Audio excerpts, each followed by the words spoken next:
Hello out there, and welcome to a new episode of Books and Beyond from the Winter Park Library, recorded live in the recording studio at the library in beautiful Winter Park, Florida.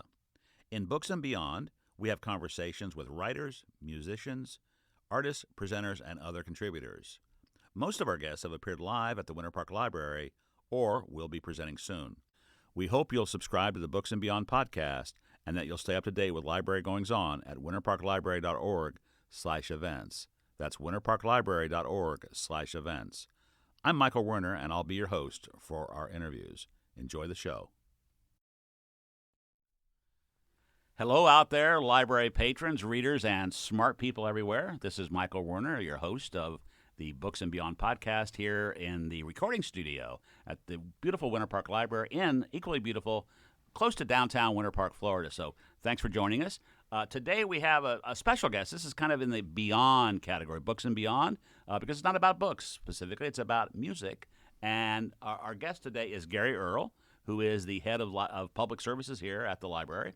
And Gary's going to talk to us a little bit about the librarian world.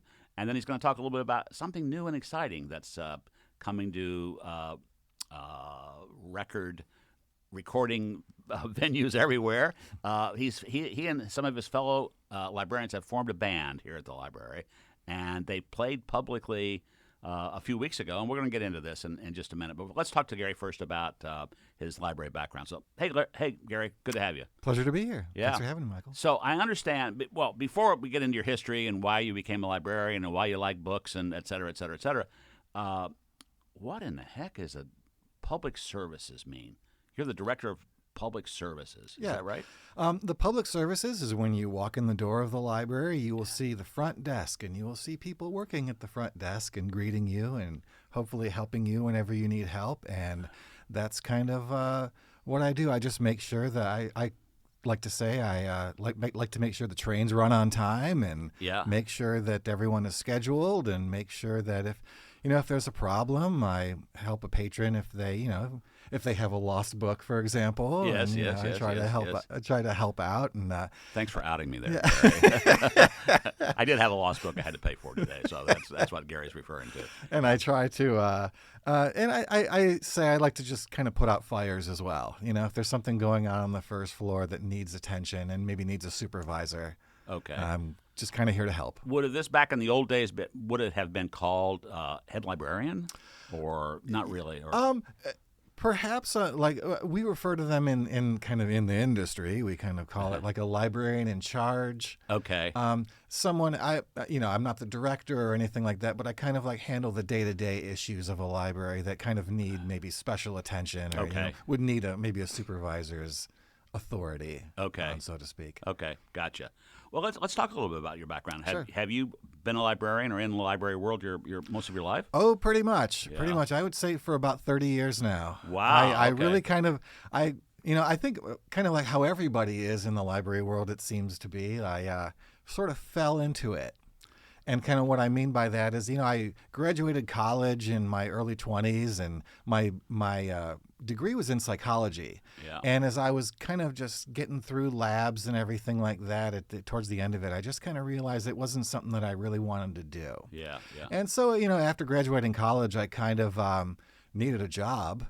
And a friend of mine was working at a library, and so I started working at a library. And this was in Dayton, Ohio, where I graduated from. And so I was working at University of Dayton. Actually, the Wright State University. Okay, yeah. So if you're familiar with Dayton, it's not Wright like the right or left. It's like the Wright brothers. Like the Wright brothers, exactly, because a lot of people don't know they're actually from Dayton. And yes.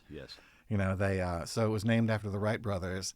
And there's an Air Force base there as well. Wright-Patterson. That's right. Wright-Patterson Air Force Base. And so I was working for Wright-Patterson Air Force Base through my psychology and through some of the professors that were there. And I just kind of realized it wasn't a profession for me.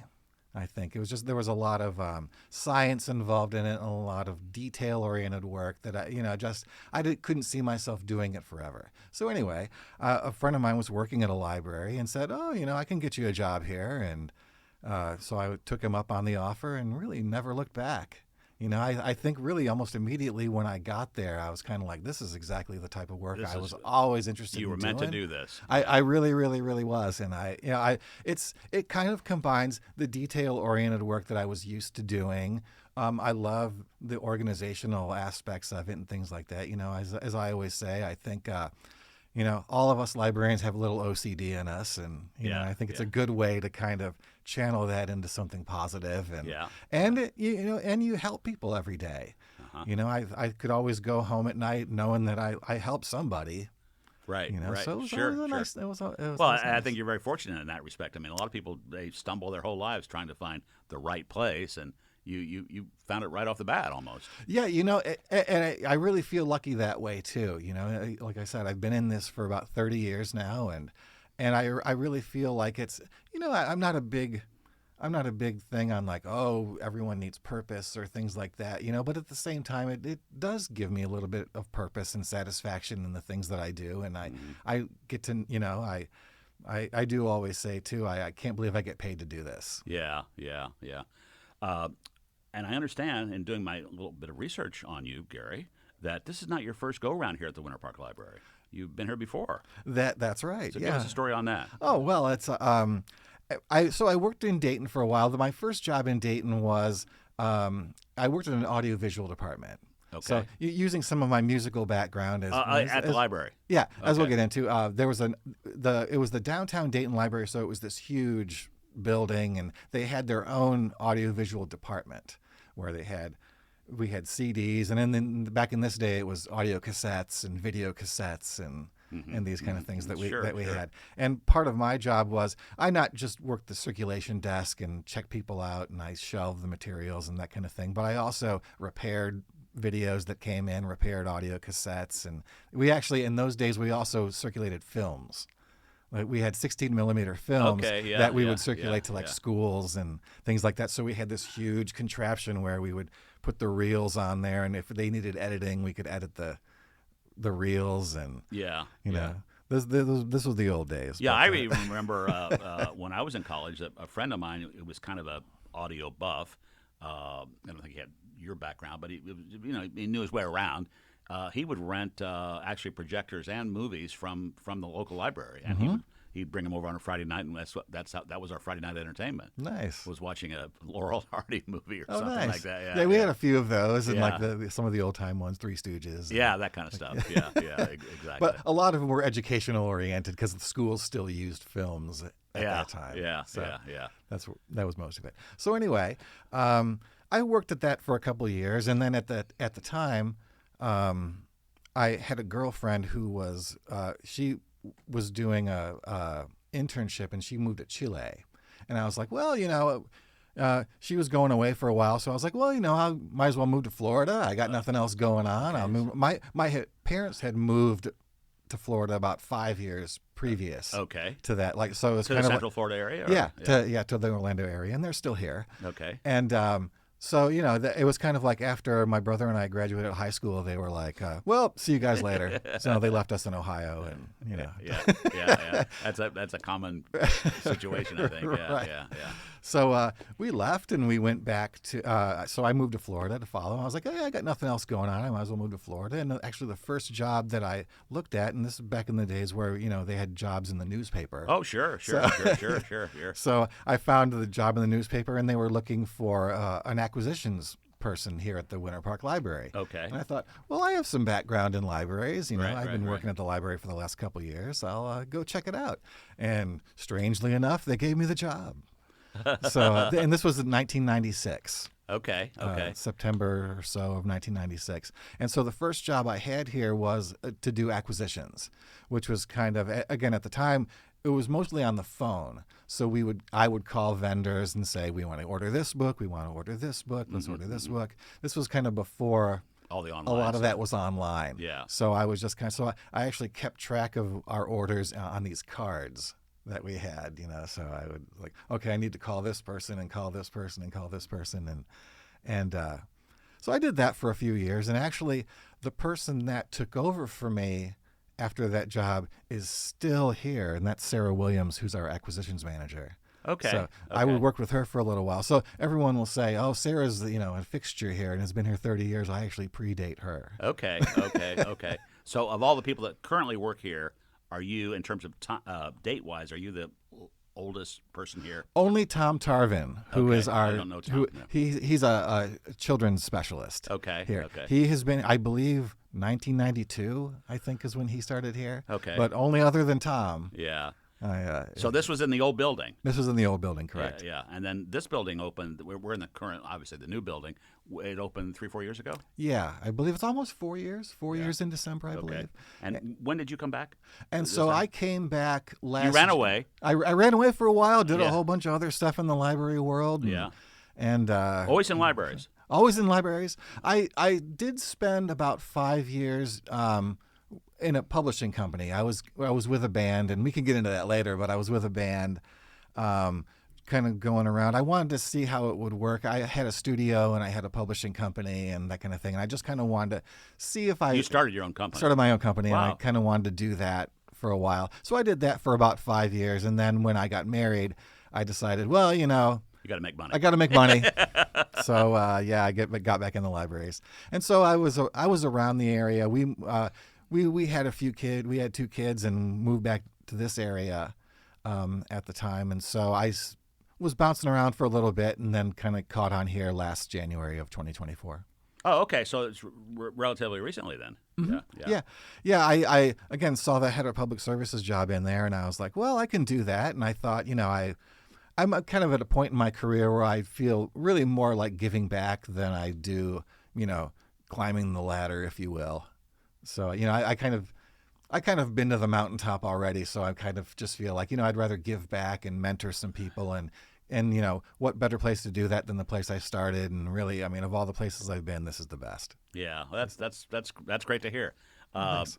How is life at this library versus the old Winter Park Library for you as a librarian, and just for how do you think patrons perceive it? I think I think the first thing that seems to strike people is just the building is beautiful. Yeah. I think that's what everyone says, and I think that they're very impressed that a place like this even exists. Mm-hmm. That in this day and age, where I think people think that, well, we're in this digital age, and how relevant are libraries, and in this world and everything. And then they see a place like this, and they think, well, libraries must be kind of alive and well. Right. And the library, you have adapted quite nicely to the modern age, right? A lot of the materials you provide are not just print books. Right. Yeah. Well, and I think at least what I see with the patrons that come in here, and like you'll see, if you go right here, you'll see the study table, and you'll see people studying all over this place. And I think what people respond to with this place is the atmosphere.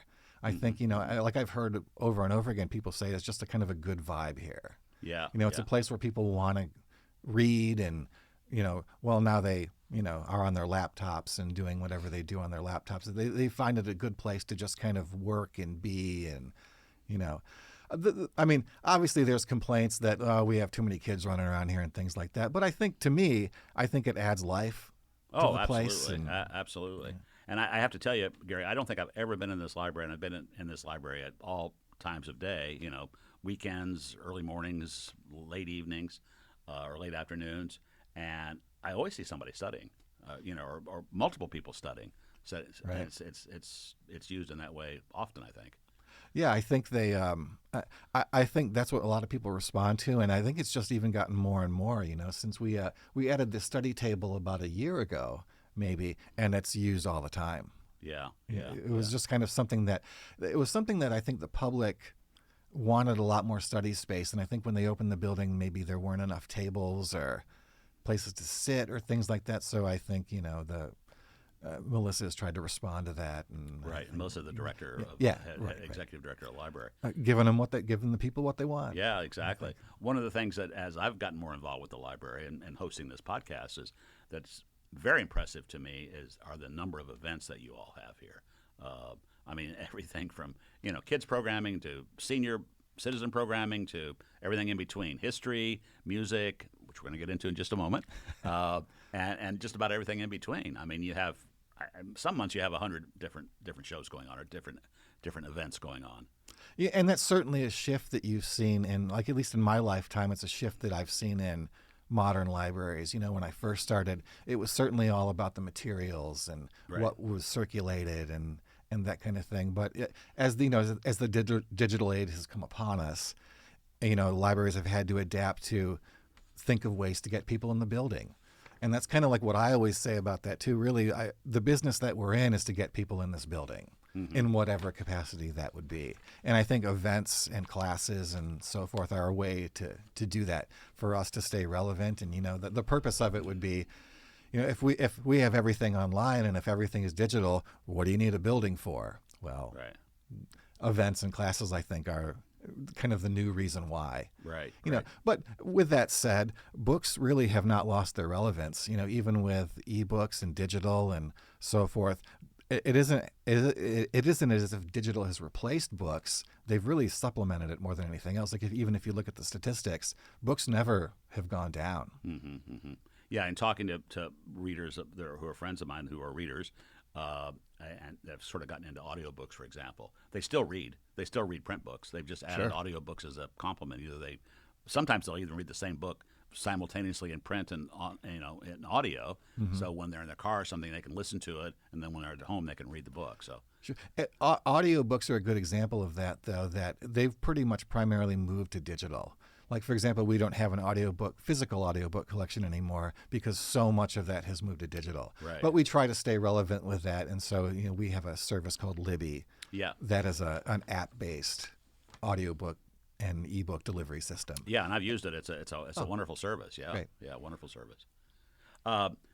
Before we get into part two I've got a couple more questions for you about your life as a librarian, or your work in the library field. But I do need to throw in a little commercial here, though, Gary, because we were talking about events, and the best place, if anybody is listening to this who is not that familiar with the library and has not been to an event here, the best way to find out what's going on here is to come to the library's website, winterparklibrary.org/events, and you can see everything that's coming up this month and usually for the next couple of months as well. So that's the best way to acquaint yourself with the events at the library, winterparklibrary.org/events. So, Gary, let me ask you one last question here. What do you think has kept you in libraries? I mean, you obviously have some other talents that we're going to be talking about in just a moment. What has kept you in the library world for 30 years? Is it 30 years, you said? About 30 years, yeah. From 96, so I guess next 2026 will be 30. We'll mark 30 years. We'll come over for your birthday party. What it really is like I was saying, it was kind of like almost a sense of purpose with everything. Like I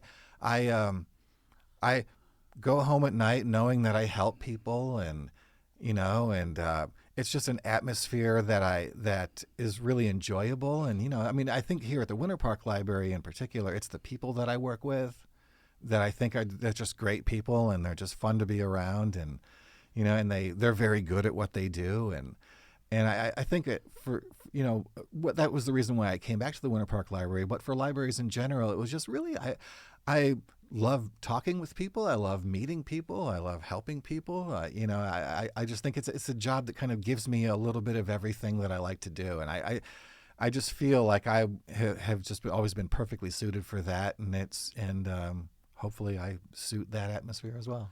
One last question. Holy schmoly, what is that? You know what that means, Gary? What's that? That means it's time for rapid fire Q&A. So this is a chance where we get to ask you questions, and our audience gets to know you a little bit better as a human being, not as a librarian, not as a musician, just as Gary the human. All right, let's go. All right.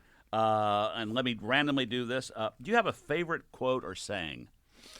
I think my favorite saying, and this is my favorite author as well, is well, you covered that was one of the other questions, so you covered that too. Oh, okay. All right. Is Kurt Vonnegut. Oh wow. And he has a saying that says, every once in a while you have to just kind of stop and look around and say, if this isn't happy, then what is? Yeah. I'm a Kurt Vonnegut fan as well. Oh, nice. Yeah, and I think he got that from his uncle. He learned that from his uncle, who used to say that all the time. I read him a lot when I was younger, and that's kind of one that's always kind of stuck with me. And that I just think, happiness comes and goes in life, and I think, but every once in a while, you do have to kind of just recognize it. You just kind of got to look up and say, yeah, this is pretty nice. Yes. And your life in the library, I think, is that way. You kind of look around and say, wow, this is pretty nice. I get to do this. It is. Yeah. It really, really is. What did you want to be when you were a kid? When I was a kid, I told you my background was in psychology. Believe it or not, I always wanted to be a psychiatrist. Okay. That kind of goes along with the helping people kind of thing. I just realized as I got into college, I was like, I don't want to go to medical school. I don't want to do this. Yeah. So that dream kind of went another way, but I think I made the right choice. So psychiatrist. Okay. Okay. So next question. This is about food and a food item. Okay. If this food item had 0 calories and it was incredibly nutritious, it was the best thing you could put in your body, what would you like to eat every day? I always say this, and I think that's a good question because I think I could eat pizza every single day, like for every meal, and morning, noon, and night. But I know that as I get older, I can't really do that. Yeah. And, but in your dream world, would you have different toppings for each meal, or you do the same? Nope. All three? I think I would have Little Caesars pepperoni pizza every single day of my life. Every single meal. Every single meal. Every single snack. Every single snack. If Before I bed. could. Yes. Everything. Yes, I probably could. Midnight snack. Yes. Wow. Now, if I didn't do that, then I would wake up with heartburn every night, I'm sure. And, Yeah. Well, that's you're being honest. That's good. Okay, so you obviously live in Central Florida. If you weren't living in Central Florida, where do you think you might like to live? That's also an interesting question. I like I was telling you, I'm originally from Toledo, Ohio. That's where I was born and raised, and I'm from there. That's where my dad is from. Really? Yeah. Nice. Where did he go to high school? Do you know? Yes, he went to Libby High School. Oh, really? Yeah. My grandmother went to Libby High School. Is that right? Does it still exist? I'm not sure. I think it does because it's one of the oldest ones. In town. It was been around for a long time, and he lived on South Street, if you know where that is. Oh yeah. Yeah. I grew up in the Sylvania area, which was fairly new. Probably wasn't even around when he was there. When your father was there. But I grew up in Sylvania, which is kind of on the Michigan border. Okay. So that's where I'm from. And then I ended up going to Dayton. I've lived in Detroit for a while. I've actually lived in Boston for a while. I lived in L.A. for a while. Okay. So I kind of bounced around. And then, as I was telling you, when I got married, of all the places I've been and all the places I've lived, I think I'm right where I want to be. Yeah. I love Florida. I love the weather here. I love how everything's pretty low key, and everyone just kind of just does their own thing. And because I think the problem I had with living in larger cities was there just wasn't anywhere you could go where there just weren't people everywhere, And so I think like with Florida and Michigan was a little bit like this too. So I enjoyed it because I do enjoy camping and I enjoy the outdoors and that kind of thing. And so I do it I think with Florida, there's never an issue of whether or not you can't go outdoors. So yeah. I've always enjoyed that. So I think I'm right where I want to be. What's the best advice you've ever received? All right, this might be kind of a glib answer to this, but when I got my first management position I was working in Lake County, which is actually where I live. Okay. Over in Lake County. You live there now? I do. Okay. I do. I live like in the Mount Dora area. Okay. And so I worked out in the Lake County for about 10 years. And when I got my first management position, the director of the library that I was at said, "Tuck in your shirt." He said, "You want to be a manager, you need to tuck in your shirt." Did that serve you well? It actually did. Yeah. So people don't chase you down here and say, "Gary, tuck in your shirt." No, because I'll do it anyway. Okay. So like even if when we have T-shirt days here at the library, I'll still tuck in my shirt. Yeah. Because I'm the manager, so that's how they know. There you go. Yeah, you got a tucked in shirt. Yeah. So last question for you before we get on to the next part of the episode. What is something they don't teach in school, meaning grade in elementary and high school, but should? I again, this may sound like a kind of a straightforward answer, that kind of thing. But I think a lot of people miss out on like financial responsibility and like how to do things like write a check or how to get a loan or how to balance your bank account or things like that. I don't think they do enough of that. I mean, I remember having in school they covered it for a little bit in like one of the like a not a home ec but like one of those kind of classes. But I think like the situation that we're in, and I see this a lot in the library world because librarians are degreed and they have to get a degree to be a professional in this field. Mm-hmm. And I see a lot of them struggling with debt. And I think people get into things, and I think people start going to college and things like this without really thinking of the ramifications of what it's like to be in debt for 20 years. Right. And especially nowadays, like when I went to school, I was able to pay off my loans because it didn't cost what it does now. Right. So I'm in a more fortunate situation than I see some of these kids today. And that was the same with me as well. Yeah, I feel bad for them, and that I don't think that's an enviable situation. Yeah. Gary, I want to shift gears here a little bit. Sure. And we want to talk about a band that you've created here at the library with some fellow librarians, and want to introduce this section with a song. Sure. Okay? One of the songs that you all play, and you're going to be releasing it on your soon-to-be world-famous album. What is the name of your band? The name of the band, all right, this is a mouthful. Yes, okay. So the name of the band is the Winter Park Oats, Cornmeal, and Bookbinding Conglomerate Band. Whew. Okay. Do you abbreviate that in any way, or no? You can't. You can't abbreviate. No. Because even the acronym for it would be like a mouthful. Okay. So the kind of the story behind that is when we did the show. You had mentioned the show, and maybe we'll talk a little bit more about that. Is the whole idea of it was that it was going to be this old time radio show, kind of in the spirit of Prairie Home Companion. Okay. Yeah. And the way Prairie Home Companion kind of approached all of their things was that there was always a sponsor that.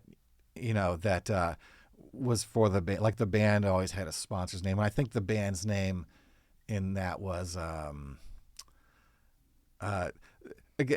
something weird. I can't even remember what it was, but it was a mouthful as well. It was a mouthful as well. The Powder Milk Flour Biscuit Band or something like that. I think was kind of what it was. Yeah. So we kind of wanted to make a play off of that and just make it funny. But we wanted to have Winter Park in the band as well. Okay. And as we said earlier, you all performed here as your group about a month ago, a little over a month ago. Yep. It was in July of 2025.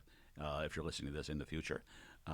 And it was very successful. I was in attendance there, and I think you played 7 or 8 songs. Let's play a song for everybody right now. What would you like to start us off with here, and we'll listen to it? Let's start out with Cows. Well, there you go. That's the secret reason that we had Cow mooing as the introduction to our rapid-fire Q&A. So let's listen to Cows. Cows. We're remarkable cows. And wherever we go, it's a fabulous show. Oh, you know we are cows. That's right, we're cows. Such remarkable cows. We can sing very low. We can dance in a row. We are lovely and slow. Yes, you know we are cows. If you thought that all we can do was go moo, then you ought to come and see what we do, because we're cows. We're remarkable cows. And wherever we go, it's a fabulous show. Oh, you know we are cows. That's right, we're cows. Such remarkable cows. We can sing very low. We can dance in a row. We are lovely and slow. Yes, you know we are cows. If you thought that all we could do was go moo, then you ought to come and see what we do, because we're cows. We're remarkable cows. And wherever we go, it's a fabulous show. Oh, you know we are cows. Wow, was that fun or what? You guys must have had a blast doing this. Yeah, it was really a lot of fun. We had started, the whole idea kind of started with us doing this show. I had mentioned Tom Tarvin over a little while ago, and everyone knows him as Mr. Tom because he's been here so long. He's a fixture in the youth department up there. And we used, when back in my first stint here, I was the young adult librarian. And so we would have a summer reading program, and, we had programs for the kids. And one of the ones that we put together was a silly songs program, where I just busted out my guitar and played a few songs, and Tom would tell some stories. And we just kind of, now that I'm back, we kind of wanted to relive it. And, I the way I figured it is since we were going to do this, I wanted to just kind of take it to the next level. Yeah. And you guys sure did. Oh, thank you. Who was in the band? Knowing that we had so much musical talent here, the first person obviously that I was going to recruit was our engineer, Jeremy. Yes. He is so multi-talented. He plays in several bands around the Orlando area, one of them being the King Tides, and they are awesome. Spotify them, they're great. But he plays all kinds of instruments, and he's just great. So he was the first person that I thought of naturally. But also, and in the band, what did he play? He played the banjo, and you'll hear the banjo. He played the banjo on the live show, and he also does banjo on the recordings. As well. So, but also on my staff, there were a couple of people. Rain DeBell, who plays ukulele, and she's the soprano that you'll hear on some of the songs. She sings lead on a few of them as well. Tarek Haskell plays the bass, and you might have seen him when you came in the door. Yes, he's often at the front desk. Yes, he's often at the front. He's also been here many, many, many years. A lot of people in the community know him really well. And so he played bass, and then Rachel Posarski played all the percussion. She was on my staff originally. She worked the front desk, but she's now she's one of the marketing people upstairs now. She got promoted. So she's upstairs now. And so there were 5 people? 5 people in the band? 5 people in the band. And are you going to perform again? I would like to. We don't have any immediate plans to do that, but we've been kind of kicking around the idea since the show went so well.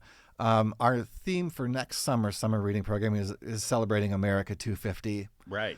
We're thinking about getting the band back together and maybe doing a new batch of American patriotic-based songs. But with a silly song influence, of course. Yeah, things like, some people had suggested to us that maybe we do some schoolhouse rock songs, that, This Land Is My Land, or Home on the Range, or these types of songs, that kids are familiar with. And, that adults can enjoy as well. And if we didn't mention it, I'm not sure if we did because we were talking a little bit before the show, so I kind of get confused sometimes between what we were talking pre-show and during the show. You guys have an album coming out very soon.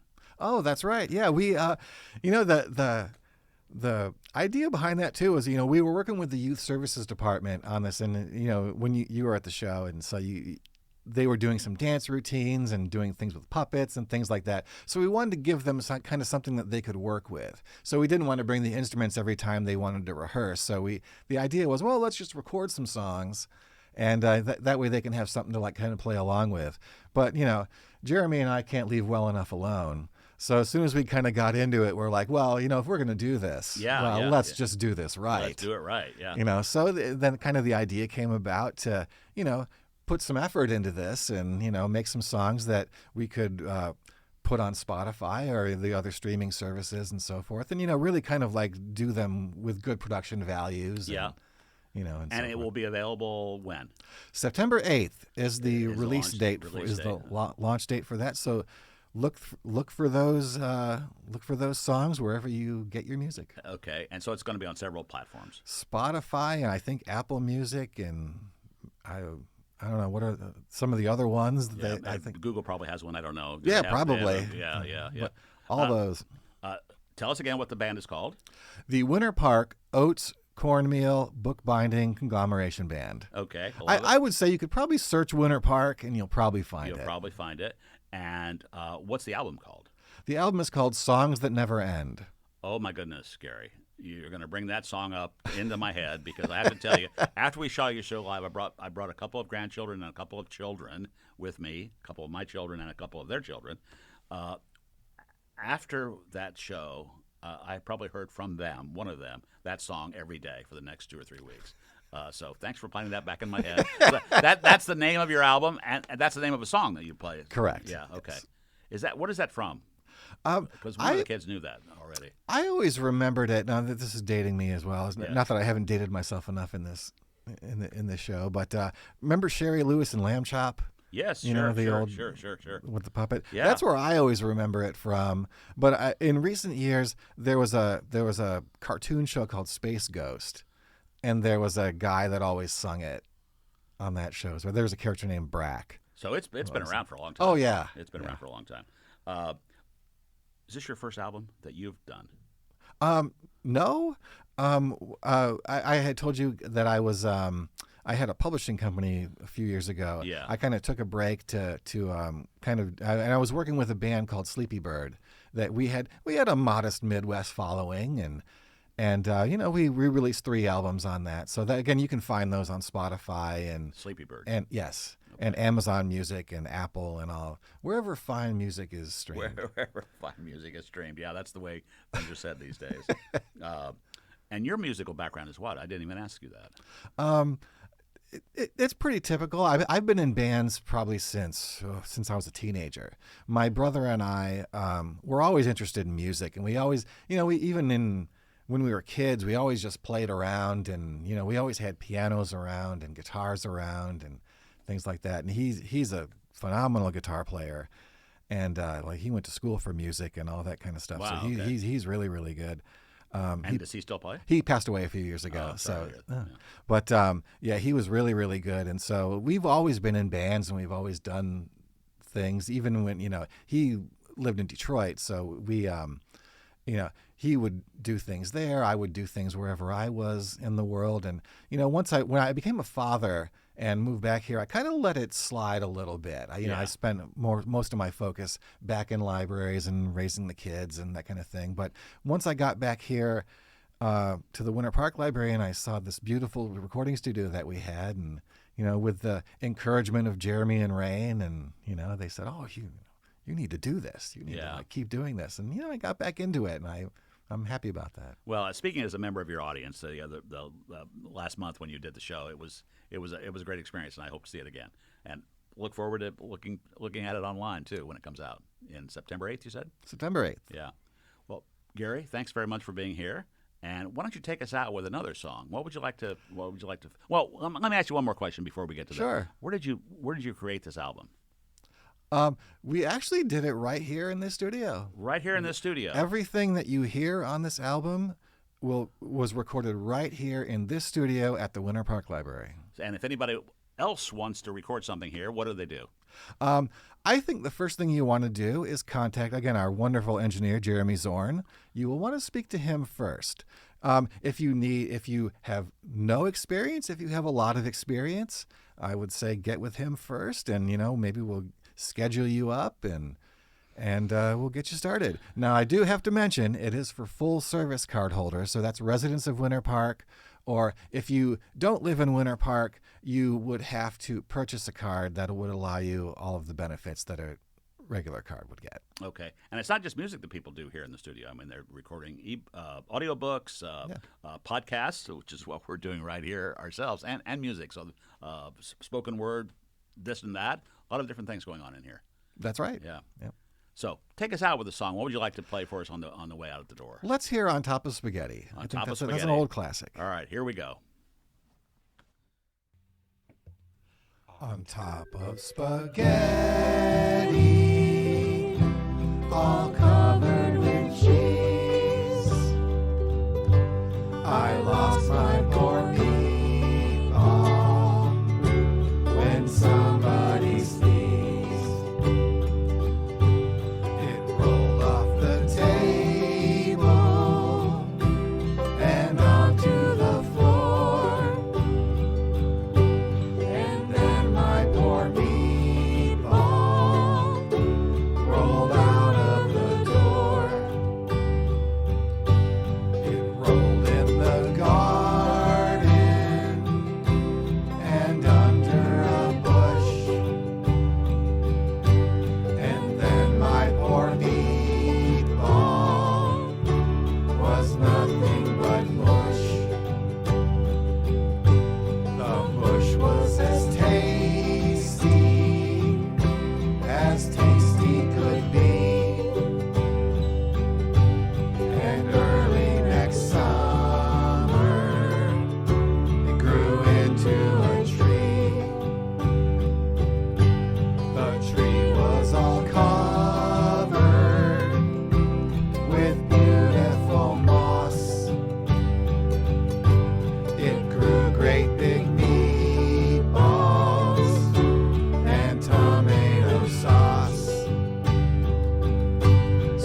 Thanks for joining us for another episode of Books and Beyond from the Winter Park Library.